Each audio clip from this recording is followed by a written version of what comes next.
سلطان معظم جب دربار سے تخلیہ کرنے کے بعد اور اپنی رعایا کے سوال و جواب سے فارغ ہو کر اپنے کمرے میں داخل ہوئے تو ان کی ملکہ عالیہ ان کا بے صبری سے انتظار کر رہی تھی۔ جیسے ہی وہ کمرے میں داخل ہوئے تو ایک دم سے اپنی ملکہ کو دیکھ کر ساری تھکن ان کی اتر چکی تھی اور وہ مسکرا کر ان کی جانب بڑھنے لگے۔ ملکہ کے چہرے پر چھائی پریشانی اور تشویش اپنے سرتاج کو دیکھتے ساتھ ہی اڑن چھو ہو گئی اور وہ تیزی سے ان کی جانب بڑھنے لگیں۔ ان سے کہا کہ سلطان محترم، ہم جانتے ہیں کہ آپ کے کندھوں پر ایک ریاست کی ذمہ داری ہے جس پر آپ سے بروز قیامت سوال و جواب ہوگا، مگر ہم بھی تو آپ کی ذمہ داری ہیں نہ۔ میں سارا دن آپ کا انتظار کرتی ہوں کہ کب آپ کمرے میں تشریف لائیں گے اور کب میں آپ کا چہرہ دیکھ پاؤں گی، اپنے دکھ سکھ آپ سے بیان کروں گی۔ سلطان محترم اپنی ملکہ کی وارفتگی پر دل و جان سے نچھاور ہونا چاہتے تھے۔ وہ بھی تو یہی چاہتے تھے کہ اپنی ملکہ کے پہلو سے ہی لگے رہیں، مگر ریاستی معاملات اور رعایا کے مسئلے مسائل کو حل کرتے کرتے ہی سارا دن گزر جاتا تھا اور رات کو بھی اکثر انہیں اپنی ملکہ کو ناراض چھوڑ کر عام سے حلیے میں گشت کے لیے نکلنا ہوتا تھا۔ آج بھی انہوں نے گشت پر جانا تھا کیونکہ انہیں خبر ملی تھی کہ اس ریاست کے اندر کچھ ایسے کبھی فعل سر انجام دیے جا رہے ہیں جو سلطان محترم کی ریاست کے لوگوں کا شیوا نہ تھے۔ اس لیے آج بھی وہ اپنی عزیز الجان ملکہ کی ناراضگی اور تنہائی دور کرنے کی بجائے گشت پر نکلنے کے لیے عام سا حلیہ اپنانے لگے اور ملکہ سے وعدہ کیا کہ بس کچھ ہی دیر تک وہ واپس لوٹ آئیں گے اور ان کی ناراضگی بہت ہی محبت کے ساتھ دور کر دیں گے۔ ملکہ عالیہ ایک دم روٹھ کر اپنے بستر میں جا گھسی، مگر وہ زبان سے کوئی شکوہ کر کے گستاخی نہیں کرنا چاہتی تھی۔ سلطان محترم نے جانے سے پہلے اپنی ملکہ کا ہاتھ تھاما اور اس پر بوسہ دیا، کیونکہ ملکہ کا ہر انداز ان کے دل کو بڑا لبھاتا تھا، اور کمرے سے نکل پڑے۔ انہوں نے ایک سیاہ رنگ کا چگا پہن رکھا تھا اور سیاہ رومال سے چہرہ بھی لپیٹ رکھا تھا تاکہ اس عام سے حلیے میں ان کو پہچانا نہ جا سکے۔ جب وہ رات کے اندھیرے میں محل سے نکلے تو رات کی سیاہی ہر طرف پھیلی ہوئی تھی اور اس سیاہی نے بہت سو کی بدکاریاں اپنے اندر راز کی طرح چھپا رکھی تھی۔ سلطان محترم اپنی ریاست کی گلیوں اور بازاروں کا چکر لگا رہے تھے۔ ابھی تک ان کی نظر میں کچھ غیر معمولی پن نہیں آیا تھا۔ سب لوگ اپنے اپنے کاروبار اور کاموں سے فارغ ہو کر گھر کی راہ لے رہے تھے۔ کسی نے اپنے کندھوں پر سامان باندھ رکھا تھا تو کوئی اپنے ٹھیلے کچی سڑکوں پر ڈھکیلے گزر رہا تھا جن کے اوپر کچھ بچے کچے پھل اور سبزیاں پڑی تھیں۔ سلطان محترم سب کو جانچتی نظروں سے دیکھ کر آگے کی جانب بڑھتے جا رہے تھے کہ اچانک انہوں نے ان معمول کے کاموں اور عام سے لوگوں کے درمیان ایک غیر معمولی سا منظر دیکھا۔ ان کے قدم وہی زنجیر ہو چکے تھے۔ وہ منظر ایسا وحشتناک تھا اور دل کو جکڑ دینے والا تھا کہ سلطان معظم کچھ پل کے لیے بالکل ساکت کھڑے رہ گئے۔ کیا دیکھتے ہیں کہ سڑک کے ایک طرف ایک کمزور لاچار عورت اپنے گھوڑے کی لگام سے اپنے دونوں پیر باندھے ہوئے اس کے پیچھے پیچھے بھاگنے میں ہلکان ہوئی جا رہی تھی۔ اس کے کپڑوں پر جا بجا مٹی اور کیچڑ لگا ہوا تھا، جیسے وہ اپنی اس مشقت میں بار بار ٹھوکر کھا کر گری ہو اور پھر سنبھلی ہو۔ اس کے چہرے پر تھکن اور جتن کی سلوٹیں دور سے دکھائی دیتی تھی۔ دور سے دیکھنے پر یوں معلوم ہوتا تھا جیسے وہ کوئی دیوانی ہو جو ہوش و خیرت سے بیگانہ اپنے ہی گھوڑے کی لگام کو اپنے پاؤں پر باندھے اس کے پیچھے پیچھے چلتی جا رہی تھی۔ یہ عجیب و غریب منظر سلطان معظم کو تشویش میں مبتلا کر گیا تھا اور وہ یہ جاننے میں انتہائی تجسس رکھتے تھے کہ آخر اس عورت کے ساتھ کیا ماجرا ہے، خود کو سزا دینے کا یہ کون سا طریقہ ہے بھلا۔ اس عورت کی حالت انتہائی غیر ہو رہی تھی۔ اس کی ٹانگوں سے خون نکل نکل کر پاؤں کو لہو لہان کر گیا تھا اور خون کے نشان کچی زمین پر سبت ہوتے جا رہے تھے۔ اس سے پہلے کہ گھوڑا بھگتا اور وہ عورت ایک بار پھر سے لڑکھڑا کر نیچے گر پڑی، سلطان معظم جلدی سے اس کی طرف قدم بڑھانے لگے اور ان کا چگا ہوا میں لہرا رہا تھا۔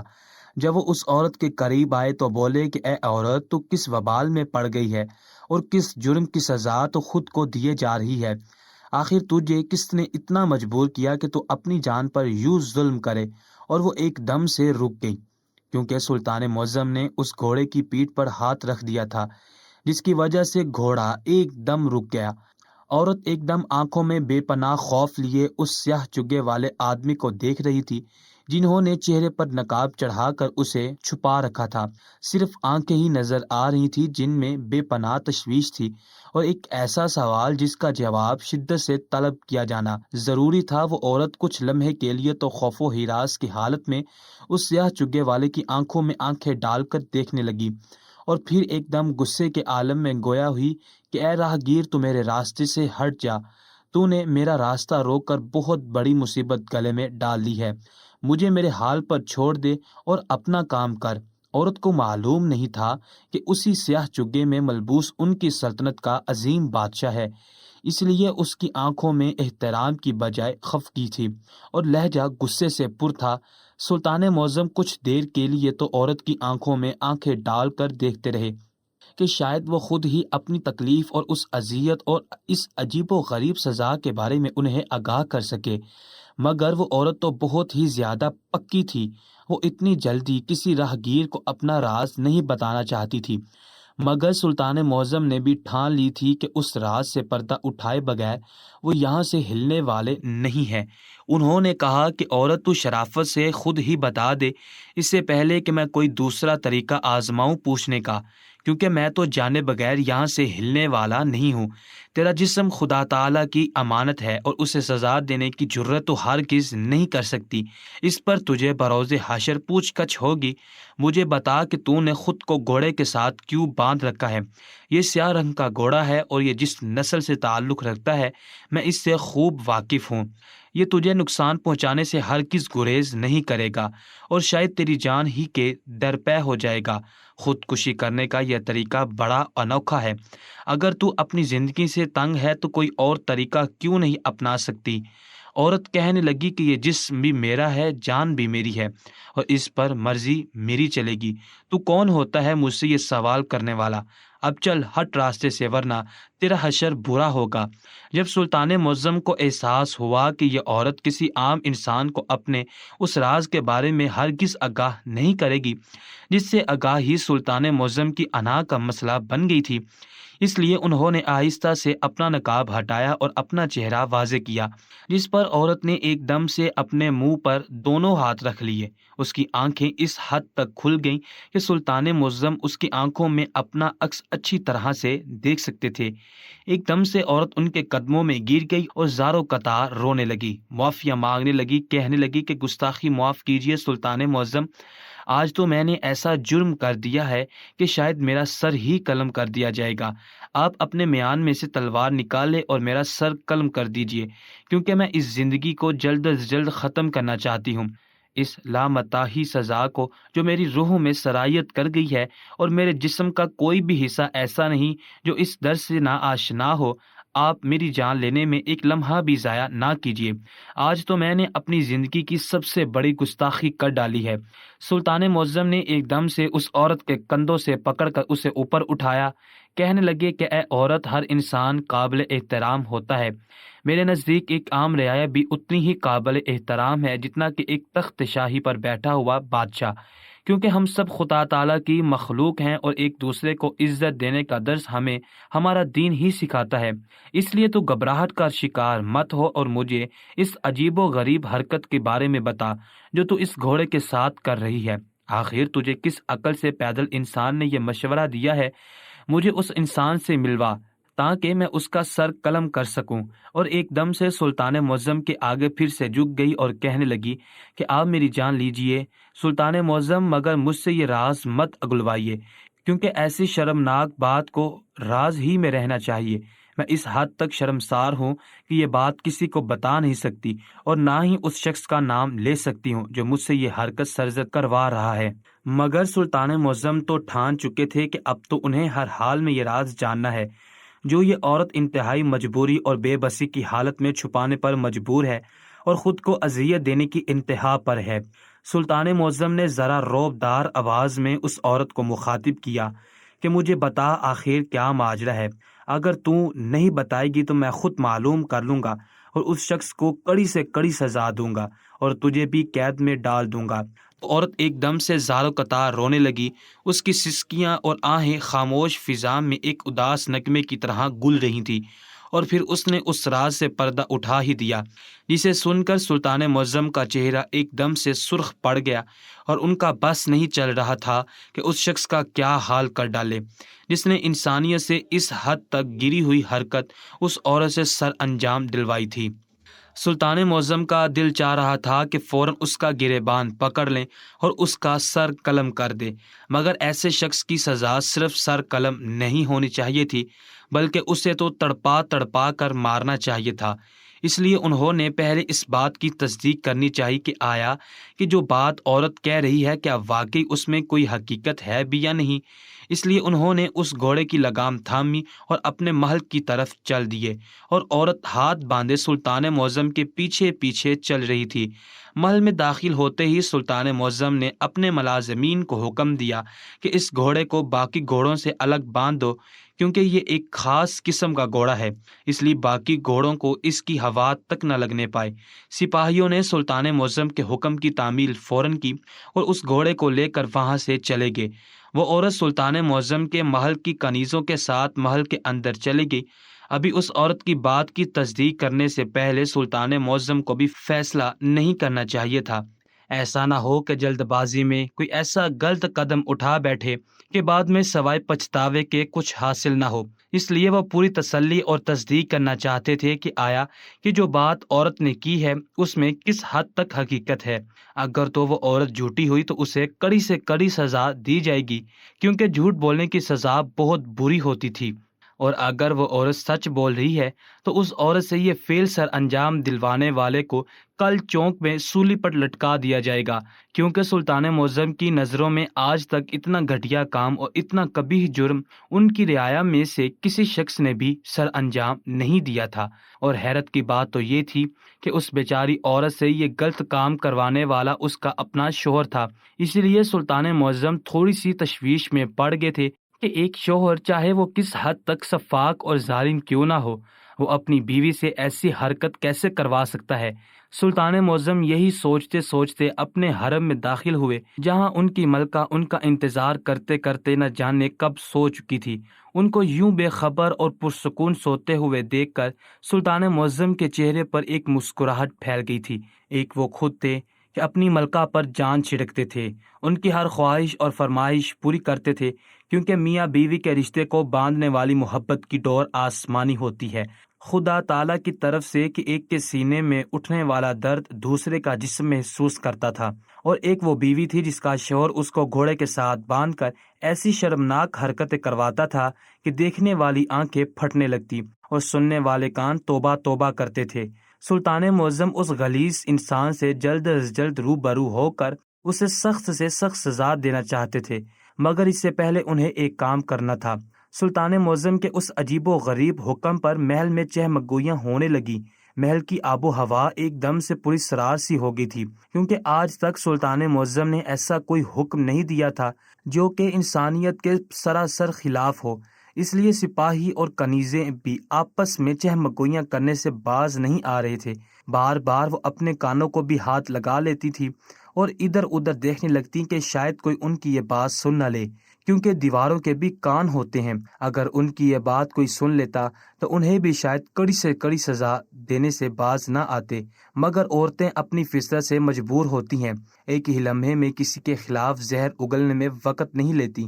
اور ان کنیزوں اور سپاہیوں کے زیر اتاب جو ذات تھی وہ خود سلطان معظم کی تھی، جن کا آج تک ہر حکم انہوں نے سر آنکھوں پر اٹھایا تھا اور اسے پورا کیا تھا، مگر اس حکم کی نوعیت ایسی تھی کہ وہ آپس میں سلطان معظم کے خلاف ہی زہر اگلنے سے باز نہیں آ رہے تھے، اور بار بار کانوں کو ہاتھ لگا رہے تھے کہ توبہ توبہ، سلطان معظم کی عقل کو کیا ہو گیا ہے، کہیں وہ بیٹھے بیٹھے بہک تو نہیں گئے۔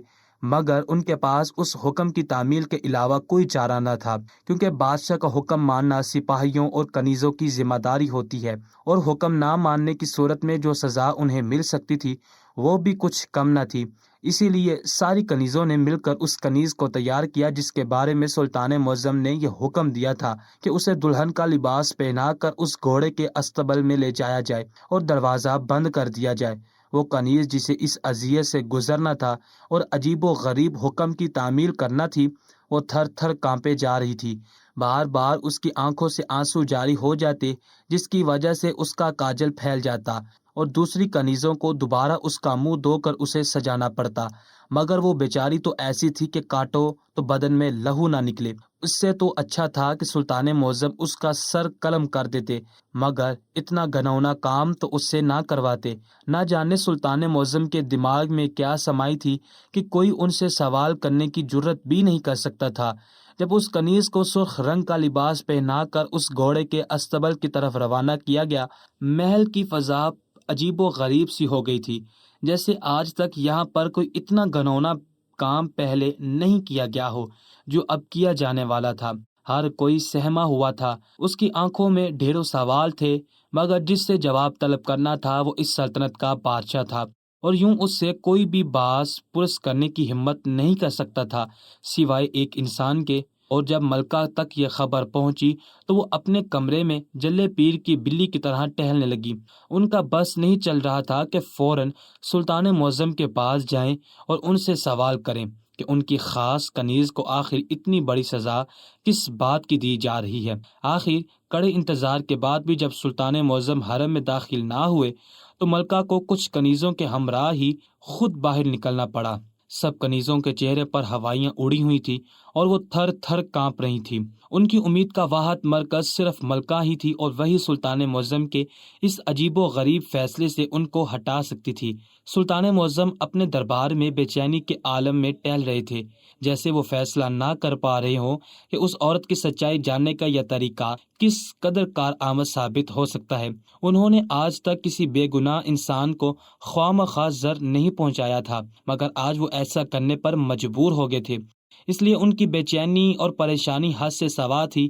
سپاہی ان کے ارد گرد ہاتھ باندھے سر جھکائے ایسے کھڑے تھے جیسے سانس بھی نہ لے پا رہے ہوں۔ بے شمار سوالات محل کی دیواروں سے ٹکرا کر زمین بوس ہو چکے تھے، مگر ان کا جواب صرف اور صرف انتظار تھا جو سلطان معظم کر رہے تھے کہ اچانک دربار کا دروازہ کھلا اور ملکہ عالیہ اپنی کنیزوں کی ہمراہی دربار کے اندر داخل ہوئی۔ یہ پہلی بار تھا جب ملکہ عالیہ یوں بغیر اجازت کے دربار میں داخل ہوئی تھی، اس لیے سپاہیوں نے اپنے چہرے اس قدر جھکا لیے جیسے ان کے سر قلم کر دیے گئے ہوں۔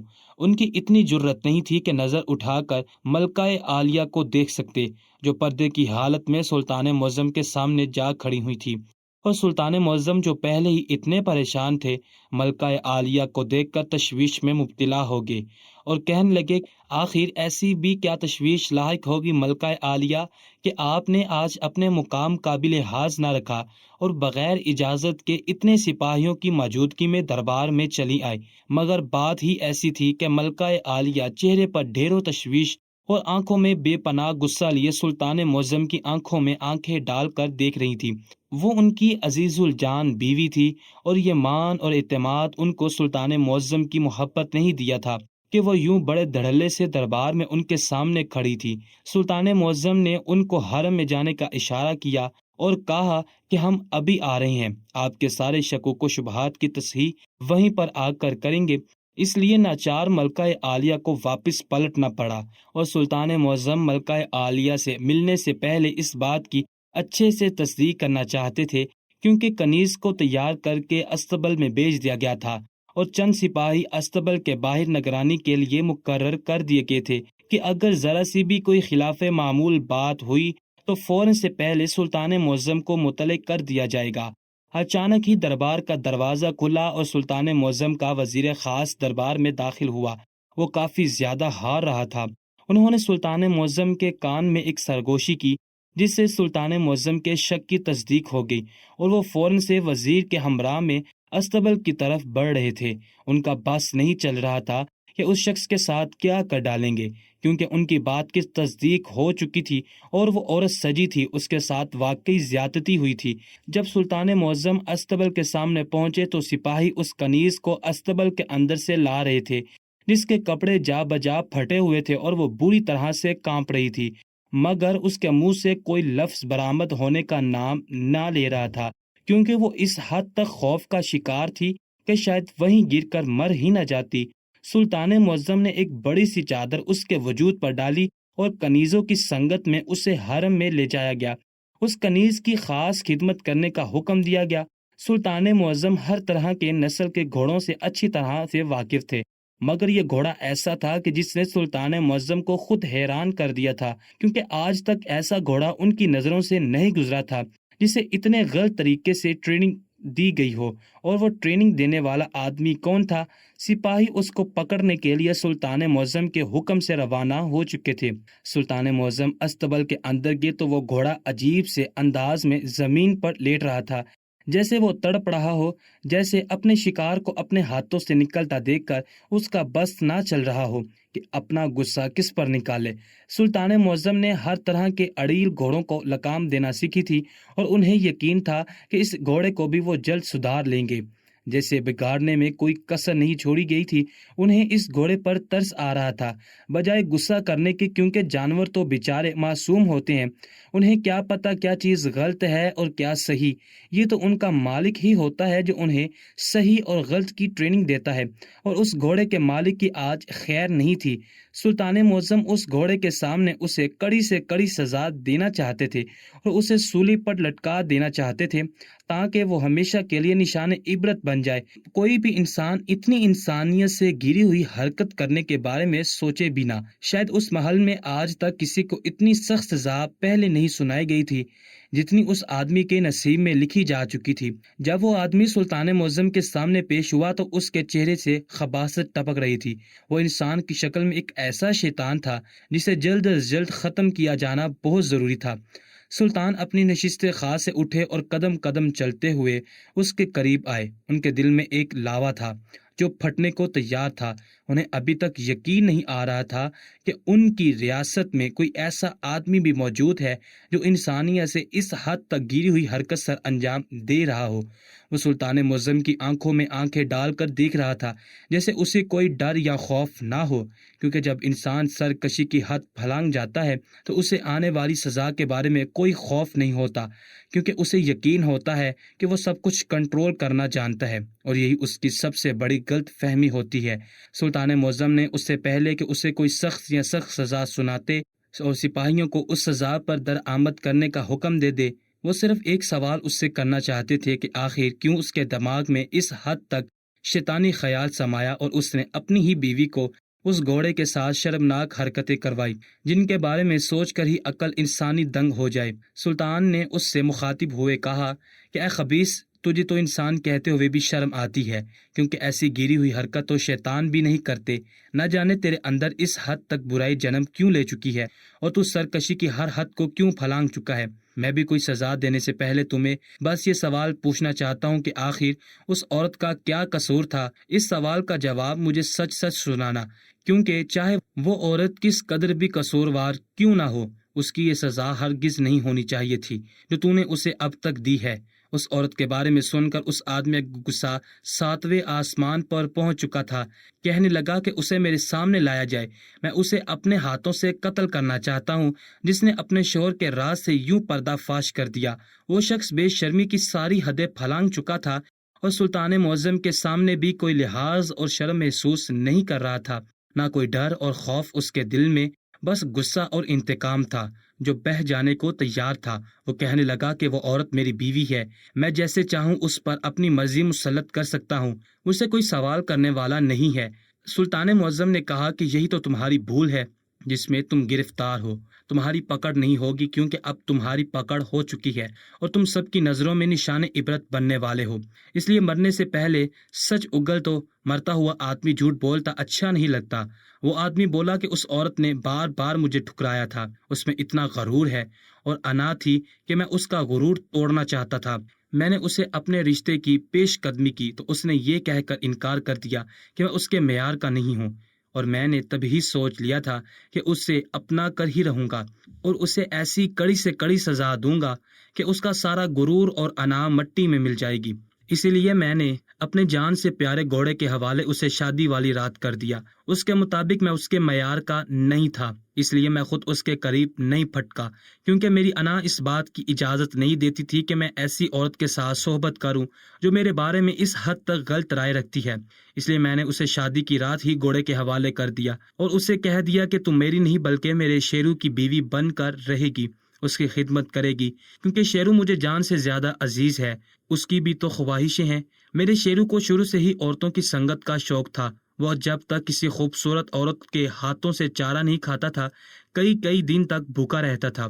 اس لیے میں نے اس عورت کو اپنے شیرو کی خدمت کے لیے مامور کر دیا، اور اس کی انا اور غرور کو ایک ہی رات میں زمین بوس ہو گیا۔ میں اس عورت کو نہ صرف اپنی نظروں میں گرانا چاہتا تھا، بلکہ یہ چاہتا تھا کہ زمانہ بھی دیکھے کہ کبھی اتنا غرور اور تکبر کرنے والی عورت اور مجھے ٹھکرانے والی عورت آج ایک گھوڑے کے ساتھ بندھی در بدر کی خاک چھان رہی ہے۔ اس لیے میں نے اسے اپنے شیرو کے ساتھ باندھ کر گلیوں کی خاک چھنوانا تھا، اور جب وہ مرنے کے قریب آ جاتی تو شیرو اسے گھر لے آتا، کیونکہ میں اسے مرنے نہیں دینا چاہتا تھا۔ کہاں ہے وہ عورت ذلیل؟ وہ عورت، اسے یہاں لاؤ، میں اسے اپنے ہاتھوں سے قتل کرنا چاہتا ہوں۔ مگر اس شخص کی اتنی گھٹیا باتیں مزید سنتا سلطان معظم کو معیوب لگ رہا تھا، اس لیے انہوں نے سپاہیوں کے ایک آنکھ کا اشارہ کیا۔ انہوں نے اس آدمی کے منہ پر کپڑا باندھ دیا اور اسے منہ کے بل گھسیٹتے ہوئے اسی گھوڑے کے ساتھ ایک لمبی رسی سے باندھ دیا، اور گھوڑے کو ایک ایسا مشروب پلا دیا جس سے گھوڑا اپنے ہوش کھو بیٹھا اور ادھر ادھر سر پٹکنے لگا۔ اس گھوڑے کو آزاد کر دیا گیا، اور وہ گھوڑا اس آدمی کو اپنے پیچھے گھسیٹتا ہوا ہر چیز سے ٹکرا رہا تھا۔ وہ خبیث انسان جب آنکھیں پھاڑے اپنی موت کو اپنی نظروں کے سامنے دیکھ رہا تھا، اور شاید پہلی دفعہ اسے احساس ہوا تھا کہ گناہوں کی بھی کوئی سزا ہوتی ہے جو انسان کو اس دنیا میں بھی بھگتنی پڑتی ہے، اور آخرت کی سزا تو لامتانی سی سزا ہوتی ہے، اس سے تو وہ بچ ہی نہیں سکتا تھا۔ مگر سلطان معظم اسے دنیا کے سامنے بھی نشان عبرت بنانا چاہتے تھے، اس لیے اس گھوڑے کو گلیوں میں کھلا چھوڑ دیا گیا تھا، اور وہ آدمی اس کے پیچھے گھسیٹتا رہا۔ سپاہی بھی اس کے پیچھے ہی تھے، تاکہ جب وہ خبیث انسان اپنی موت کے بالکل قریب آ جائے تو اسے اس گھوڑے سے آزاد کر دیا جائے، اور پھر مجمع کے سامنے سولی پر لٹکا دیا جائے۔ اس کی تو جتنی بھی سزا ہوتی کم تھی، کیونکہ اس نے ایک کمزور عورت کی انا کو زیر کرنے کے لیے اتنی گھٹیا حرکت کی تھی۔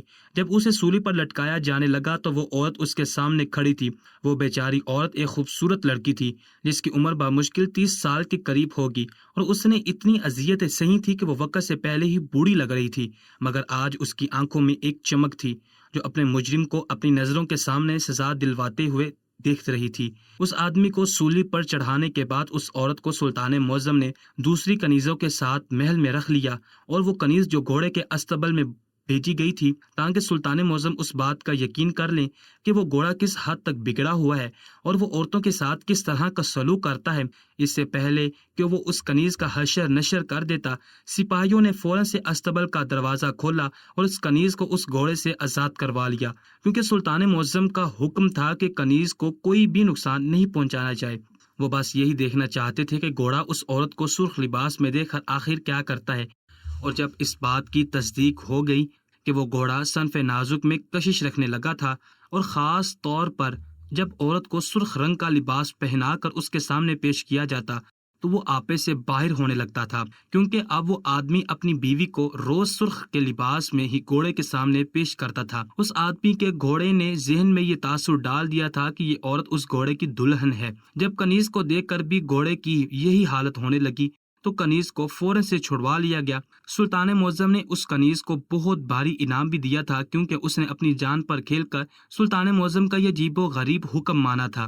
سلطان معظم کی اس حد تک سخاوت جان کر سارے سپاہی جو سلطان معظم کے خلاف چہمگوئیاں کرنے لگے تھے، اور محل کی کنیزیں جو انہیں دل ہی دل میں برا بھلا کہنے لگی تھی، ایک بار پھر سے احترام سے سلطان معظم کو دیکھنے لگے، اور ملکہ عالیہ بھی مطمئن ہو گئیں۔